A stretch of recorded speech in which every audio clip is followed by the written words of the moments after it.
Muito boa noite, bem-vindos às notícias no Jornal. O ex-diretor provincial da Agricultura na Zambésia e o presidente do Conselho Empresarial foram detidos hoje, acusados de corrupção.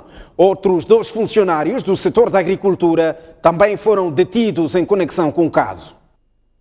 Os 4 detidos fazem parte de um grupo de 7 arguidos acusados de criarem um esquema de corrupção que facilitou o desvio de mais de 2 milhões de meticais do Estado. Os detidos são Marcelo Chaquis, ex-diretor provincial da Agricultura e Segurança Alimentar na Zambésia, Helder Vicente, chefe do Departamento de Administração e Finanças, Remígio Namariba, responsável pelos pagamentos do Estado, e o presidente do Conselho Empresarial da Zambésia, Alfredo Ramos Manuel. A detenção ocorreu após os acusados terem sido ouvidos pela Procuradoria Provincial. De facto, confirmo que dos 7 arguidos constituídos no processo 162/2017, 4 deles, depois que findou a instrução preparatória, a investigação dos fatos, foram conduzidos à cadeia, assim, foram detidos, confirmo, 4 estão detidos. Pelas investigações, há indícios fortes de serem autores dos crimes de peculato, abuso de cargo ou função e de participação econômica em negócio. E os outros 3 que ainda não foram detidos? Isso porque a indiciação é ténue, não há fatos que indicam que de facto tenham praticado os crimes de que estavam sob investigação. Os 4 suspeitos terão desviado parte de um financiamento para apoiar os produtores de arroz, milho e hortícolas em metade dos distritos da Zambésia. De acordo com a Procuradoria, o grupo incorre a uma pena de prisão que varia de 12 a 16 anos. O máximo que incorre é de 16 anos de prisão maior. Isso pode variar? Sim, pode variar, tendo em conta o seu do primeiro período, tendo em conta o seu envolvimento no crime e o valor em si. Bom, a preocupação principal é ver repostos os valores indevidamente retirados dos cofres do Estado, né? Essa é a preocupação penal, principal preocupação do Estado. 5 pessoas estão detidas em Nampula por corrupção num jogo de futebol da 2ª Divisão. A partida nem chegou a terminar devido a tumultos que culminaram com o baleamento de uma pessoa. Os tiros da polícia, captados por uma câmara amadora, mostram a confusão no jogo da 2ª Divisão entre o Sporting de Nampula e a Liga Desportiva de Monapo este domingo. A razão prende-se com suspeitas de corrupção. Um dirigente da Liga Desportiva de Monapo terá pago perto de 50 mil meticais aos árbitros para facilitar o jogo. Só que faltando 6 minutos para a partida terminar, a equipa estava a perder por uma bola sem resposta, o que criou agitação.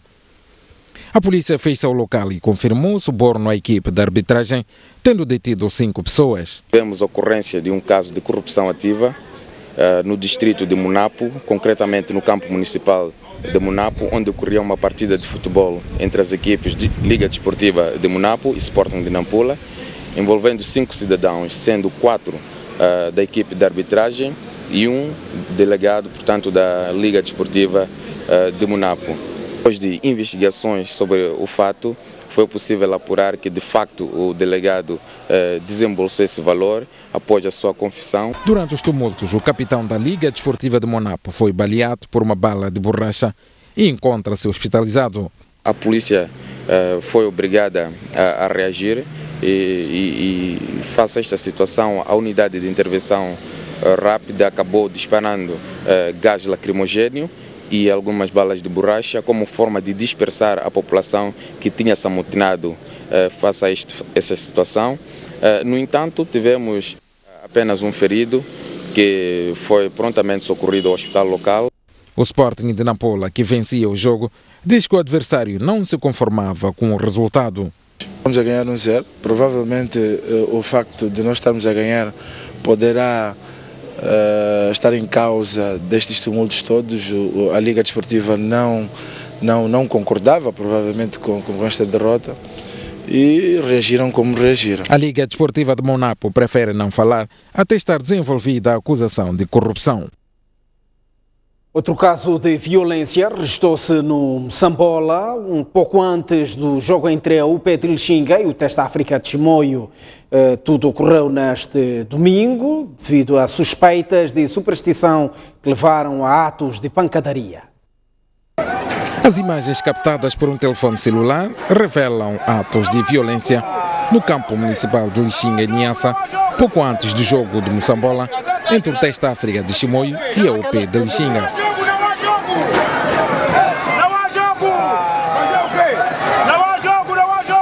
As imagens mostram os delegados do Teste África do Chimoio a serem espancados no momento em que faziam a vistoria do campo. Alguns adeptos da UP de Lixinga suspeitaram tratar-se de superstição para favorecer o adversário. Nisto, um dirigente da UP, um dirigente técnico, informa aos adeptos que o diretor desportivo do Teste África estava ali para poder jogar algo que seja obscuro no recinto do jogo. Mas esta informação não é verídica, porque o diretor desportivo, bem como os jogadores, antes do jogo, eles têm acesso ao recinto do jogo para poder se ambientar ao campo. O Teste África de Chimoio diz que, além da pancadaria, a viatura que transportava a equipe foi vandalizada. O Teste África é vandalizada a sua viatura. Minutos antes de até chegar ao recinto do jogo, o Teste África apercebe-se que a sua viatura está a ser vandalizada. Como resultado, até tivemos um adepto que teve que ser socorrido para o hospital e levou 17 pontos. A UP de Lixinga vai reunir-se esta quinta-feira para discutir o assunto, enquanto a Liga Moçambicana de Futebol promete tomar uma posição em breve sobre a confusão em Lixinga. Notícia de minutos dá conta da condenação do antigo presidente do Brasil, Luiz Inácio Lula da Silva, a 9 anos. Portanto, uma condenação efetuada pelo juiz Sérgio Moro nesta quarta-feira. Trata-se de uma acusação envolvendo corrupção e lavagem de dinheiro no âmbito da Operação Lava Jato. Em seu despacho, Sérgio Moro informou que, considerando que a prisão cautelar de um presidente da República não deixa de envolver certos traumas, a prudência recomenda que se aguarde o julgamento pela Corte de Apelação antes de se extrair as consequências próprias da condenação. Assim, poderá o ex-presidente Luiz apresentar a sua apelação em liberdade. Importa referir também que o juiz Sérgio Moro considerou que existiam irregularidades, mas que não há prova de que ela tenha envolvido crimes de corrupção e lavagem de dinheiro. Para determinar a pena de 9 anos, Moro considerou que Lula agiu com culpabilidade extremada, uma vez que os crimes teriam ocorrido em razão de sua posição como Presidente da República. Esta é a primeira vez que um ex-Presidente da República é condenado por corrupção no Brasil. O Presidente da República redefiniu hoje as competências do Ministério dos Transportes e Comunicações. Em comunicado enviado à nossa redação, Filipe News redefine, através de um decreto presidencial, a natureza, as atribuições e competências do Ministério dos Transportes e Comunicações nas áreas dos transportes rodoviário, ferroviário, hidroviário, aéreo e das infraestruturas portuárias e aeroportuárias, das comunicações e da meteorologia. Pela mesma via, o Presidente da República, Filipe Nunes, determinou a introdução de alterações ao Decreto Presidencial número 17/2015, de 25 de março, que define as atribuições e competências do Ministério do Mar, Águas Interiores e Pescas. A Comissão Nacional de Eleições está a trabalhar com organizações da sociedade civil para a educação cívico-eleitoral, de modo a evitar altos índices de abstenção nos escrutínios. A CNE revelou esta quarta-feira aos membros do corpo diplomático acreditados no país que tem acordos fechados com 3 organizações da sociedade civil para ajudar na educação cívica dos eleitores que vão às urnas em 2018 e 2019 para as eleições autárquicas e gerais. Este encontro com o corpo diplomático faz parte de um leque de encontros que a Comissão Nacional de Eleições já começou a realizar para transmitir todas as ações e atividades que nós temos estado a realizar, partilhar o calendário eleitoral e o cronograma de atividades que nós já aprovamos e que já partilhamos com várias organizações, para que todos os cidadãos e particularmente aqueles que estão diretamente ligados ao processo eleitoral possam acompanhar cada estágio do processo eleitoral. A CNE informou ainda aos embaixadores sobre o ponto de situação do processo eleitoral. O presidente da CNE alertou que é papel de todos, incluindo o corpo diplomático, garantir a transparência nos escrutínios. Os embaixadores destacam a importância da realização destas eleições num contexto em que o país sai de um conflito político-militar originado pela contestação dos anteriores resultados eleitorais. Cada eleição é importante, mas por causa da situação atual no país, talvez esta eleição seja mais importante, ou muito importante. É por isso que, preciso de assegurar a transparência do processo. As eleições autárquicas estão marcadas para 10 de outubro de 2018 e as gerais ainda não têm data marcada. A Comissão Nacional de Eleições propôs o arranque do recenseamento eleitoral para princípios de março de 2018 e aguarda a aprovação pelo Conselho de Ministros. O setor da saúde não vai conseguir cumprir com todas as atividades planificadas para 2018 por insuficiência de dinheiro. Sem avançar o valor em falta, as autoridades garantem que vão priorizar a prestação de cuidados básicos e a aproximação dos hospitais às comunidades. Especialistas de saúde de todo o país, quadros do Ministério da Saúde, diretores provinciais, médicos-chefes, chefes da área de planificação, estatística e convidados do Ministério da Economia e Finanças juntaram-se em Maputo na 12ª Reunião Nacional de Planificação do Setor da Saúde para 2018. O evento acontece numa altura em que o país atravessa uma crise financeira. Por isso, será necessário definir prioridades em função do orçamento disponível. Com base nessa análise dos grandes desafios, olharmos para frente no sentido de ver dos recursos de que nos dispomos, das várias fontes de financiamento do setor e podermos alinhar aquilo que são as necessidades básicas da população na área da saúde. O combate a doenças como malária e HIV-Sida continua a ser prioridade, mas as atenções também serão viradas a doenças não transmissíveis, como a hipertensão e cancro. Conseguirmos garantir que as mulheres em idade fértil sejam rastreadas ao cancro do colo para poderem se beneficiar do tratamento com antecedência. Então, nós vamos colocar esta prioridade por ver que também as doenças não transmissíveis começam a emergir e não descurar de forma alguma a situação da malária, da tuberculose, do HIV. No ano passado, o setor da saúde reduziu os níveis de mortalidade materno-infantil, mas os níveis de desnutrição crônica continuam a afetar 43% das crianças entre os 0 aos 5 anos.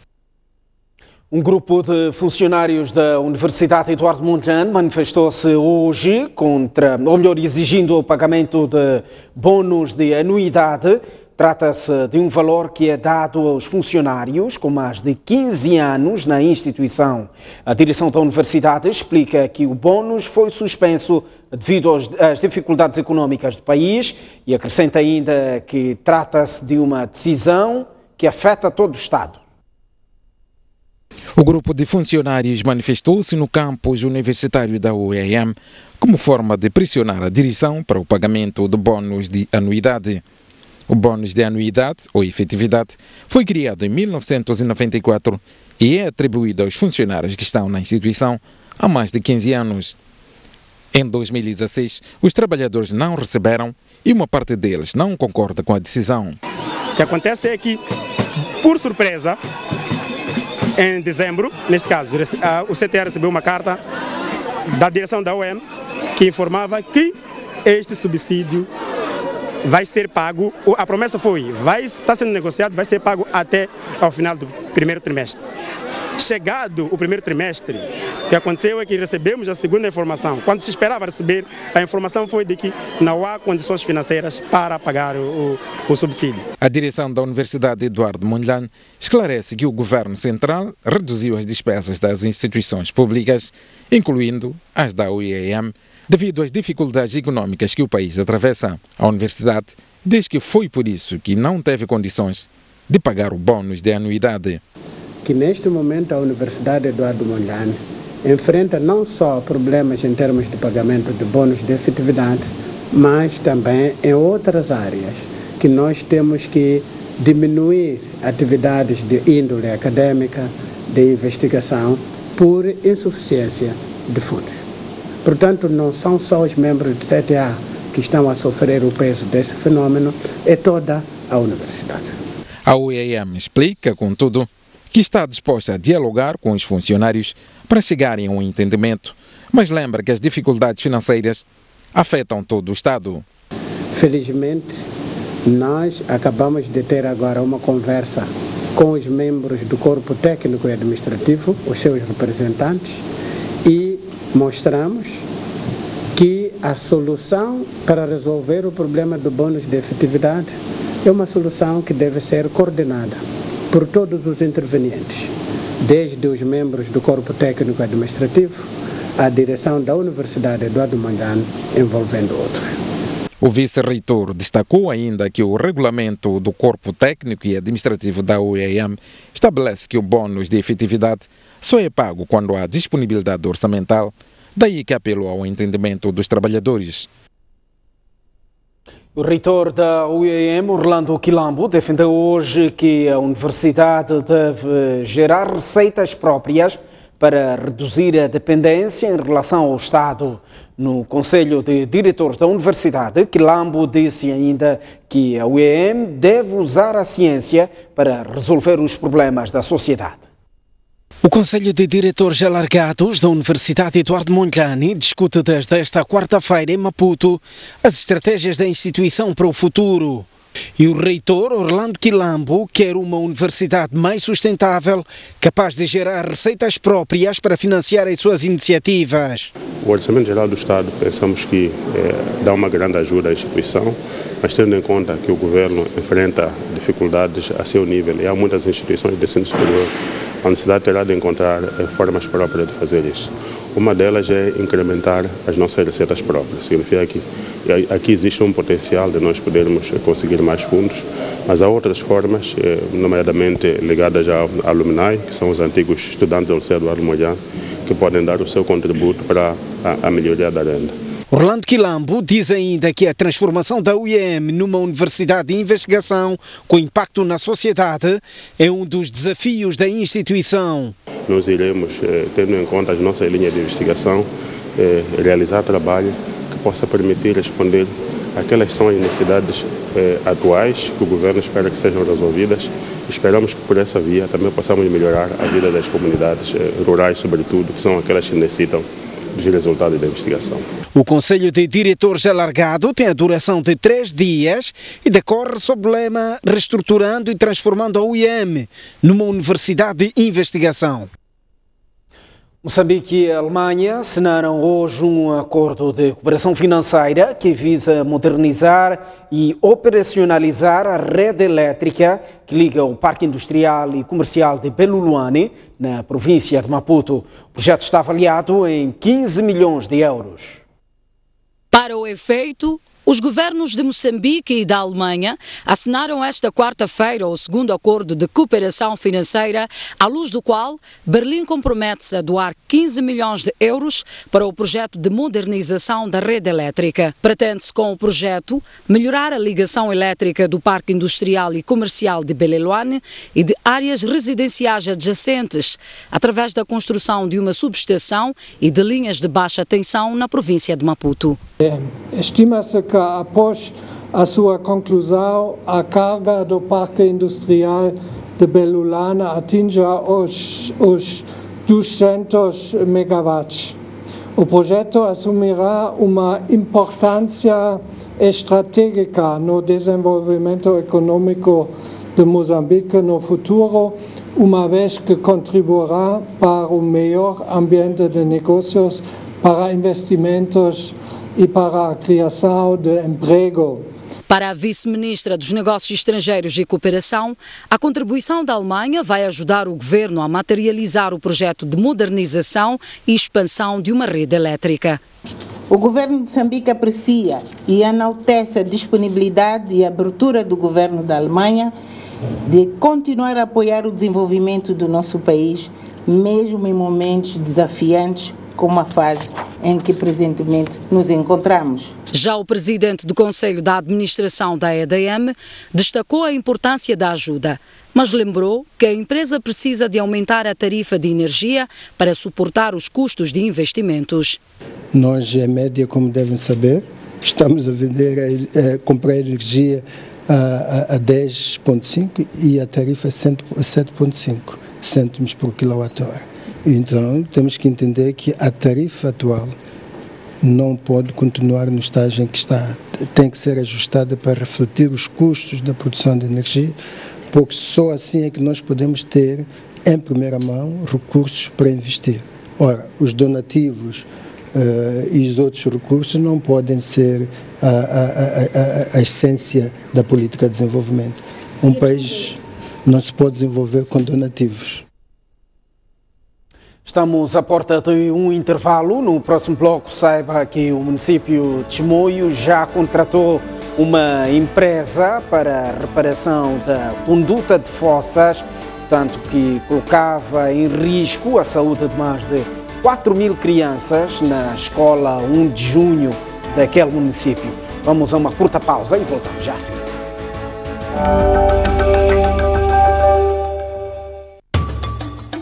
Como eles gerem as finanças fora dos serviços financeiros formais. Eu guardo mesmo na poupança agora. As barreiras de acesso e uso de serviços bancários. Foram pedir dinheiro no banco para financiamento. Nada. Tem conta no banco? Estou há 2 meses sem mexer. Produtos financeiros devem ser desenhados tendo em conta a necessidade dessas pessoas. Não há nenhum banco formal que pode ter o número de clientes que um banco móvel pode ter. O que determina o crescimento da banca móvel? Este domingo, às 20h30, no Grande Plano.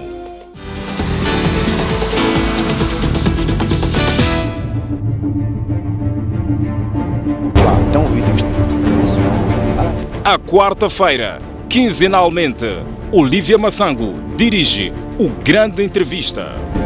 Como é que o presidente Samora lidou com o fracasso do socialismo? O presidente Samora Machel foi um dos primeiros a ver que é preciso ir de outra maneira, fazer de outra maneira as coisas. Julga ser este momento ideal para atribuir autonomia às províncias?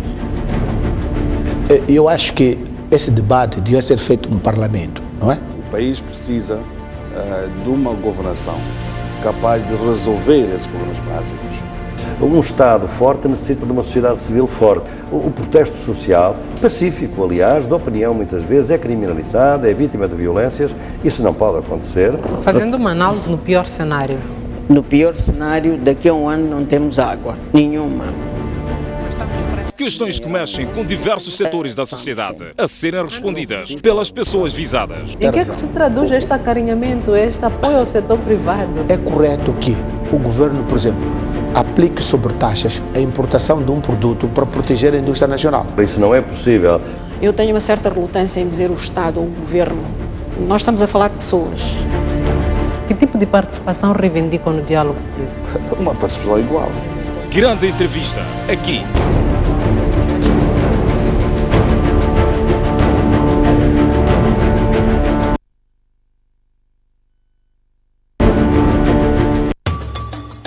Como eles gerem as finanças fora dos serviços financeiros formais. Eu guardo mesmo na poupança agora. As barreiras de acesso e uso de serviços bancários. foram pedir dinheiro no banco para financiamento? Nada.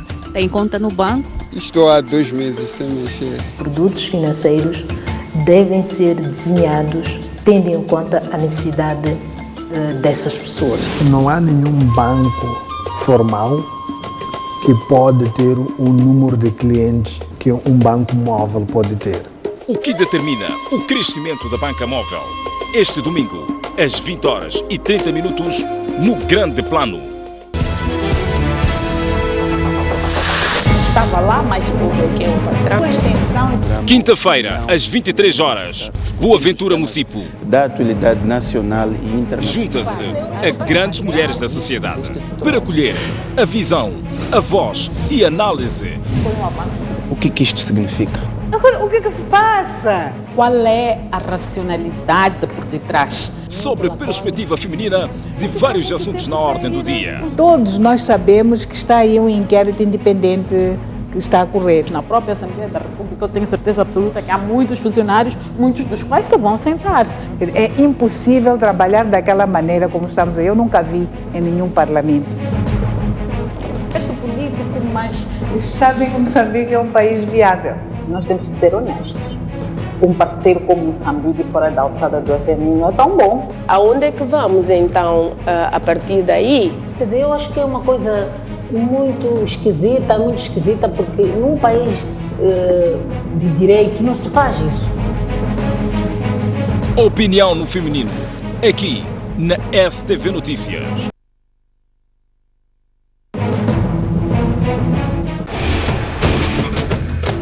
Da queda de Dilma Rousseff na presidência do Brasil, a tomada de posse de Donald Trump e o efeito global. Até a crise no Médio Oriente, o Brexit e o estremecer da Europa. A política, a sociedade e a economia africana. Estes e mais assuntos são analisados aqui na STV Notícias.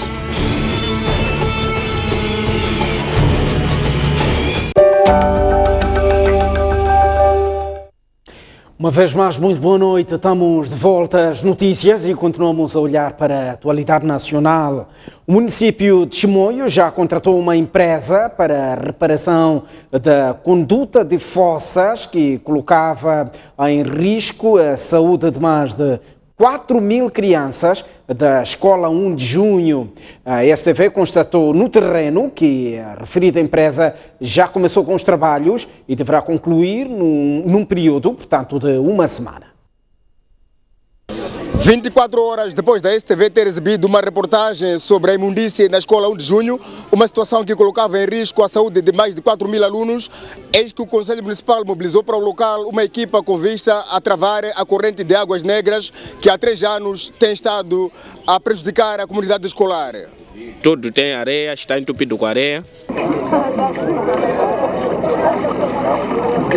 A empresa contratada para a reparação da conduta das fossas das casas do bairro da Sualpo diz que nesta fase vai proceder à limpeza da tubagem, mas para o estancamento definitivo do problema será necessária a abertura de uma fossa de drenagem. Vamos fazer a abrição das caixas e para toda a água correr bem. No feed lá, e vai depender do município, se concordar com a nossa proposta para fazer uma nova fossa perdida, e podemos trabalhar para garantir o trabalho 100%. Mesmo assim, depois dos trabalhos de limpeza da conduta que deverão durar 7 dias, haverá ainda a necessidade de proceder à manutenção de rotina. Cada mês ou durante 2 meses, nós temos que passar a fazer manutenção, desentupir, tirar toda a areia que está a passar, areia, plásticos. Refira-se que o problema de águas negras, que afeta maioritariamente alunos da Escola 1 de Junho no Chimoio, alastra-se há pouco mais de 3 anos e depois da reportagem exibida esta terça-feira pela STV, o Conselho Municipal viu-se obrigado a desembolsar mais de 150.000 meticais para travar a situação que perigava a saúde, além de alunos, a comunidade circunvizinha. Organizações africanas da sociedade civil debatem em Maputo estratégias conjuntas de combate à corrupção. O encontro é organizado pela Rede Regional Africana de Transparência Internacional. São 29 organizações ligadas à defesa da transparência e combate à corrupção que estão reunidas em Maputo em busca de estratégias conjuntas de combater este que consideram ser o mais sério problema contra o desenvolvimento do continente. Nos próximos 2 dias, vamos, especificamente, dar ênfase no que podemos fazer em conjunto para reforçar a nossa advocacia comum. O balanço dos últimos 12 meses, na ótica da monitoria da sociedade civil, indica que os níveis de corrupção pioraram em todo o continente.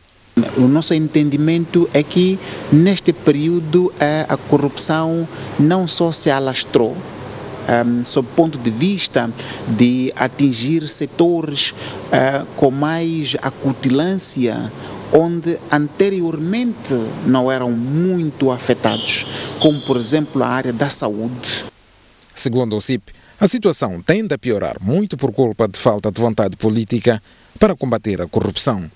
E para ultrapassar esta situação, o alto comissário adjunto da Embaixada do Reino Unido diz ser necessário olhar para a transparência de forma positiva. Alguns veem a transparência como ameaça, mas não é ameaça. A transparência ao longo prazo é bem para o povo, é bem para o governo, é bem para o comércio. Este encontro tem a duração de 3 dias e termina nesta sexta-feira. Médicos portugueses e holandeses estão a ensinar práticas inovadoras a estudantes e docentes de medicina dentária e cirurgia pediátrica na Beira, com o objetivo de melhorar a assistência médica às comunidades. Trata-se de uma iniciativa de uma organização humanitária denominada Saúde para Moçambique, com fortes ligações com o Ministério da Saúde há cerca de 4 anos e criada apenas para colaborar com instituições universitárias de saúde em Moçambique. A organização, que congrega médicos ligados a universidades portuguesas e holandesas, pretende assim contribuir para a melhoria de saúde em Moçambique. Desta feita, os beneficiários da parceria são estudantes do curso de Medicina do Instituto Superior de Ciência e Tecnologia Alberto Chipande, em 2 áreas. A medicina dentária. A medicina dentária numa área muito particular, que é a vigilância da saúde oral e infantil e o tratamento de cáries. Outra área é cirurgia pediátrica. Temos uma equipe de 2 professores de cirurgia pediátrica que vêm ensinar alunos e médicos nesta matéria que em Moçambique não faz tradicionalmente parte dos currícula médica. E, para além de noções gerais de cirurgia pediátrica, vêm ensinar 2 grandes áreas, suturas e suporte básico de vida em trauma. Depois de formados, os alunos têm uma formação de 7 dias, vão ter aplicação prática daquilo que aprenderam, intervindo diretamente na saúde comunitária ao tratarem, avaliarem e tratarem crianças em escolas da cidade da Beira. O SKITAC diz que pretende com esta parceria contribuir na melhoria da qualidade de vida no seio da população. E dizer que é uma mais-valia porque na verdade o ensino superior deve dar algum impacto na comunidade e como podem olhar a partir da manhã os médicos tanto pertencentes à Elfmose e como os médicos da nossa instituição irão aplicar esta formação na comunidade, onde irão aplicar essas técnicas de cárie dentária na comunidade com o objetivo de melhorar a condição de vida dos nossos cidadãos. Esta é a 10ª missão em Moçambique desta organização, desde a sua criação há 4 anos e a primeira na cidade da Beira. As outras ocorreram em Maputo e em Nampula, na Unilúrio. Vamos olhar o mundo. O ex-ministro das Finanças sul-africano Trevor Manuel criticou ao presidente Jacob Zuma, o chamando de corrupto e incapaz de governar a África do Sul. Isto acontece depois de Zuma ter sido considerado persona não grata no Congresso do Partido Comunista da África do Sul. Durante um debate sobre liderança, ética e o papel dos negócios no futuro da África do Sul, o antigo ministro das Finanças, Trevor Manuel, criticou o presidente Jacob Zuma, considerando-o corrupto e incapaz de governar a África do Sul. Falando na última terça-feira, Manuel disse ainda que a anterior liderança competente foi substituída pela atual incompetente, sendo que a corrupção precisava de ser tratada como uma violação da lei e não apenas como um delito ético. Ainda esta semana, o presidente sul-africano foi considerado persona não grata no Congresso do Partido Comunista da África do Sul, que integra a coligação governamental, juntamente com o ANC, na sequência do envolvimento de Jacob Zuma em vários escândalos de corrupção e atropelo à ética. Numa carta dirigida ao ANC, os comunistas sul-africanos argumentaram que, face às tensões que têm mantido com elementos da coligação governamental afetos a Zuma e com o próprio chefe de Estado, é desaconselhável a presença no conclave do partido, que decorre até sábado em Joanesburgo. Jacob Zuma enfrenta uma crescente impopularidade após os sucessivos escândalos de corrupção política e financeira, onde alegadamente está envolvido, tendo ainda nas costas o fardo da desaceleração da economia e o aumento do desemprego. O presidente do Brasil, Michel Temer, disse esta terça-feira que irá respeitar qualquer decisão tomada pelo Congresso sobre o seu futuro ligado à denúncia de corrupção passiva que pode custar-lhe o cargo. Acusado de cometer o crime de corrupção passiva pelo Procurador-Geral da República, Rodrigo Janot, o presidente brasileiro luta para barrar a abertura de um processo contra si no Supremo Tribunal Federal, uma decisão que será tomada pela Câmara Baixa. Na passada segunda-feira, o deputado e relator do pedido, Sérgio Sveiter, recomendou que os parlamentares aceitem a denúncia e autorizem o Supremo Tribunal a realizar um julgamento contra Michel Temer. Esta terça-feira, o chefe de Estado afirmou estar seguro que receberá apoio do Congresso, que tem colaborado para a aprovação de uma agenda de reformas profundas e impopulares desde maio do ano passado, quando assumiu o poder após o processo que levou à demissão da ex-presidente Dilma Rousseff. Se uma maioria de 2/3 dos deputados acatar o parecer do relator, o Supremo vai instaurar um processo criminal contra o presidente brasileiro, que seria suspenso das suas funções durante 180 dias. Michel Temer também pode ser destituído em caso de condenação. Estamos à porta de mais um intervalo, mas antes o está tempo para as principais cidades moçambicanas. Amanhã, capital do país, Maputo, terá uma máxima de 32 graus e uma mínima de 17, 31 graus de máxima para Xai-Xai e 17 de mínima. Inhambane terá uma máxima de 28 graus e uma mínima de 16. No centro do país, Tete terá uma máxima de 29 graus e uma mínima de 16, 23 de máxima para Chimoio e 10 de mínima. Beira terá uma máxima de 27 graus e uma mínima de 17, enquanto que Quilimane terá uma máxima de 25 graus e uma mínima de 15. Já no norte do país, a cidade de Lixinga terá uma máxima de 20 graus e uma mínima de 10, 28 de máxima para Pemba e 17 de mínima. Nampula, 26 de máxima e 17 de mínima. Até já.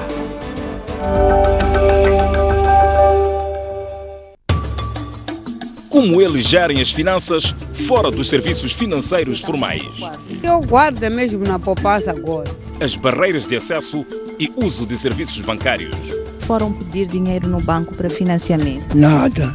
Tem conta no banco? Estou há 2 meses sem mexer. Produtos financeiros devem ser desenhados tendo em conta a necessidade dessas pessoas. Não há nenhum banco formal que pode ter o número de clientes que um banco móvel pode ter. O que determina o crescimento da banca móvel? Este domingo, às 20h30, no Grande Plano. Estava lá, mas houve que o patrão. Extensão.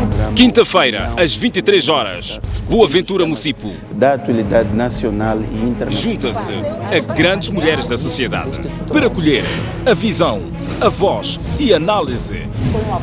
O que isto significa?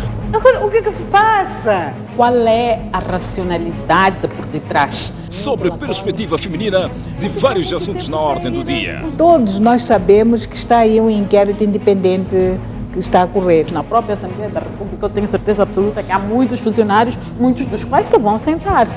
É impossível trabalhar daquela maneira como estamos aí. Eu nunca vi em nenhum parlamento. Este político, mas sabem que Moçambique é um país viável.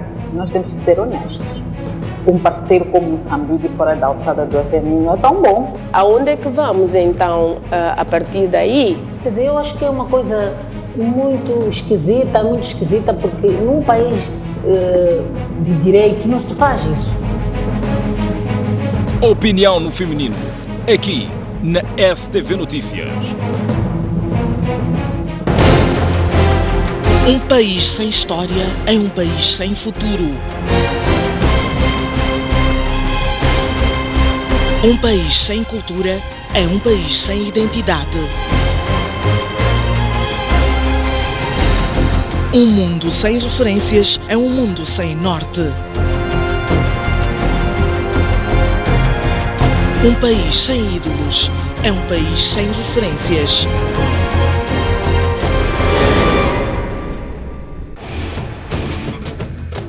Da queda de Dilma Rousseff na presidência do Brasil, a tomada de posse de Donald Trump e o efeito global, até a crise no Médio Oriente, o Brexit e o estremecer da Europa, a política, a sociedade e a economia africana. Estes e mais assuntos são analisados aqui na STV Notícias.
Como eles gerem as finanças fora dos serviços financeiros formais. Eu guardo mesmo na poupança agora. As barreiras de acesso e uso de serviços bancários. Foram pedir dinheiro no banco para financiamento? Nada. Tem conta no banco? Estou há 2 meses sem mexer. Produtos financeiros devem ser desenhados tendo em conta a necessidade dessas pessoas. Não há nenhum banco formal que pode ter o número de clientes que um banco móvel pode ter. O que determina o crescimento da banca móvel? Este domingo, às 20h30 no Grande Plano. Já pode ler o jornal O País quando quiser e onde estiver. Quer saber como? O primeiro passo é ter a aplicação O País. Continua com dúvidas? Uma app é uma ferramenta que permite ter acesso a vários serviços do seu dispositivo móvel de forma integrada. Agora aceda à sua App Store ou à Play Store e faça o download de O País.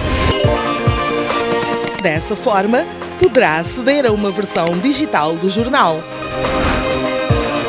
Assim, não deixe de acompanhar todas as edições do jornal. O País. A verdade como notícia.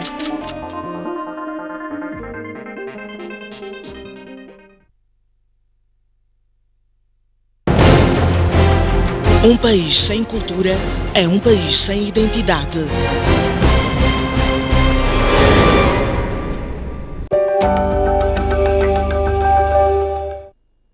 Uma vez mais, muito boa noite. Estamos de volta ao jornal e vamos a esta altura olhar para a página desportiva com enfoque para os jogos escolares. Foram entregues esta quarta-feira 2 marcadores eletrónicos multifuncionais ao Ministério da Juventude e Desportos para serem usados durante o Festival Nacional dos Jogos Desportivos Escolares, evento que arranca esta sexta-feira na província de Gaza. Avaliados em 3 milhões de meticais, os 2 marcadores eletrónicos foram importados da Bélgica e serão usados para as modalidades de salão que entrarão em competição no 13º Festival Nacional dos Jogos Desportivos Escolares. Falando no ato de recepção do material, Ana Flávia Azinheira, vice-ministra da Juventude e Desportos, agradeceu o apoio da Cidade Sport e disse que o material entregue constitui uma grande contribuição para a realização com sucesso dos Jogos Desportivos Escolares Gaza 2017. São criadas as condições, não só para os Jogos Escolares, mas são criadas as condições para os nossos meninos daqui para frente começarem a fazer desporto a sério na província de Gaza. Nós vamos continuar a encontrar soluções para melhorar o nosso desporto, mas neste momento eu quero agradecer esta oferta da Cidade Sport, em nome do Sr. Chafi Cidade, que tem lutado também em prol do desporto. Por sua vez, Chafi Cidade disse que os Jogos Desportivos Escolares constituem um espaço para a descoberta de novos talentos para o desporto moçambicano, assim como de unidade nacional. Significa mais um apoio para aquilo que o governo, grande esforço que o governo está a fazer para que os Jogos Escolares seja uma grande festa, e nós, a sociedade civil, fazemos a nossa parte. Já tínhamos feito anteriormente, portanto, com outras ofertas, e penso que depois de vermos que as infraestruturas em Gaza mereciam realmente os marcadores eletrónicos do topo da gama, nós decidimos que o grupo de empresas da cidade decidiram que deviam também, junto com o governo, colaborar e apoiar no sentido de oferecer esses marcadores eletrónicos. O lema escolhido para esta edição do Festival Nacional dos Jogos Desportivos Escolares é Desporto Escolar, conservar a natureza. Outra oferta vem da Nadarco, que decidiu desembolsar 1.500.000 meticais para o pagamento de diverso material e serviços em apoio à 13ª edição dos Jogos Escolares. O acordo foi assinado hoje pela vice-ministra da Juventude e Desportos e o diretor da Nadarco. Na ocasião, as duas partes falaram da importância do evento, que irá movimentar delegações de todas as províncias do país em diversas modalidades. A 13ª edição dos Jogos Escolares arranca nesta semana na província de Gaza.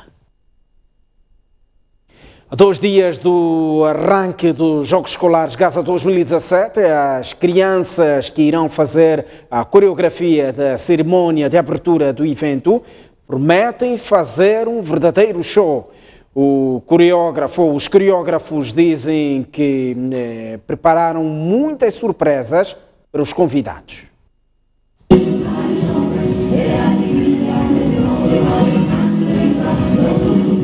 São no total 1.200 crianças que vão animar a festa de abertura dos 13º Jogos Escolares Gaza 2017. Há 2 dias da cerimônia de abertura, muita alegria e boa disposição marcaram os ensaios das meninas e meninos que prometem fazer um verdadeiro show no campo do Ferverde de Gaza.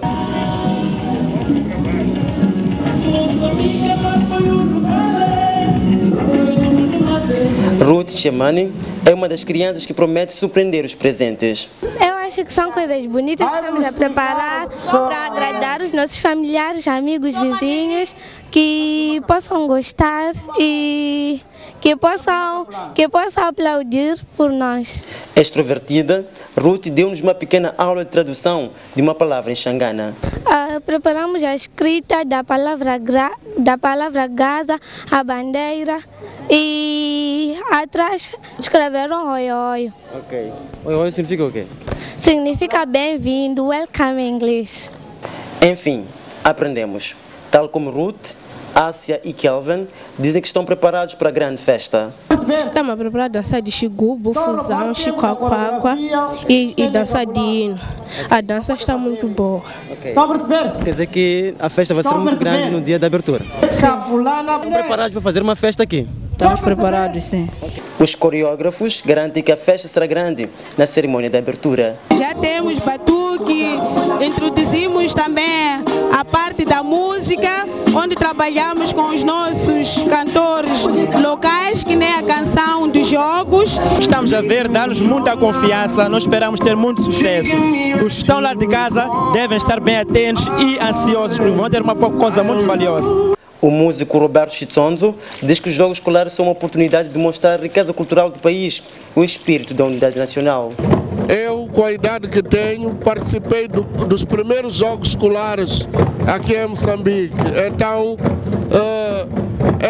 é um marco para nós ter esses Jogos Escolares. Lembre-se que os Jogos Escolares Gaza 2017 são realizados sob o lema Desporto Escolar, conservando a natureza. A cerimônia de abertura será presidida pelo chefe de Estado, Filipe Nyusi. De Xai-Xai, Gaspar Xirinda, Raul Massing, STV.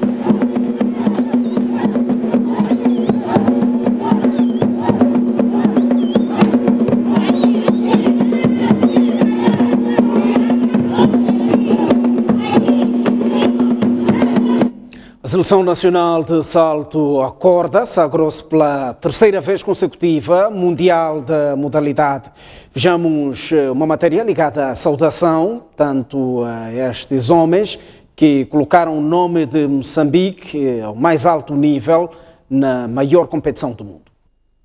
O ambiente no Aeroporto Internacional de Maputo era de festa. Não era para menos.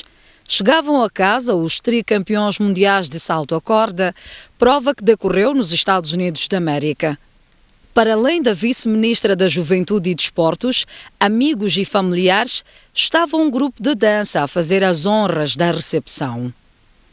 Ainda com a emoção da conquista do tricampeonato mundial, Elvis, um dos integrantes do grupo e o único que chegou esta quarta-feira, explica que não foi uma conquista fácil, tendo em conta os adversários que tiveram.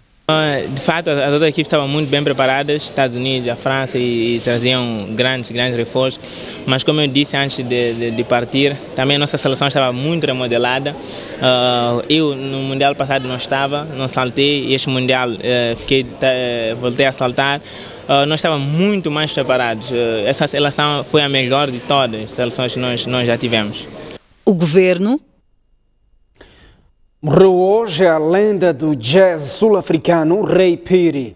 O músico de 70 anos padecia de cancro de pulmão.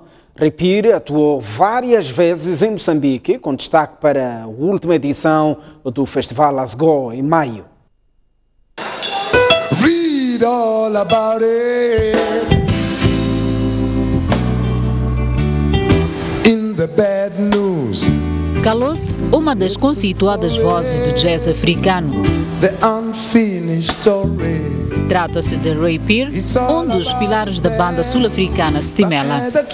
Segundo informações da imprensa sul-africana, o músico esteve internado num dos hospitais de Nelspruit. Durante uma entrevista ao The Sowetan, no início deste mês, Phiri implorou que o dessem privacidade no seu momento de dor. O músico de jazz, Fusão em Bankanga, preparava-se para atuar no festival de música Rocking the Daisies no fim deste ano na África do Sul. Foi membro fundador dos Cannibal da década de 1970. Ray Phiri, que perdeu a vida aos 70 anos, atuou várias vezes em Moçambique, com destaque para o Festival Internacional Asgo 2017, decorrido em Maputo no último mês de maio. Até sempre, Ray Phiri.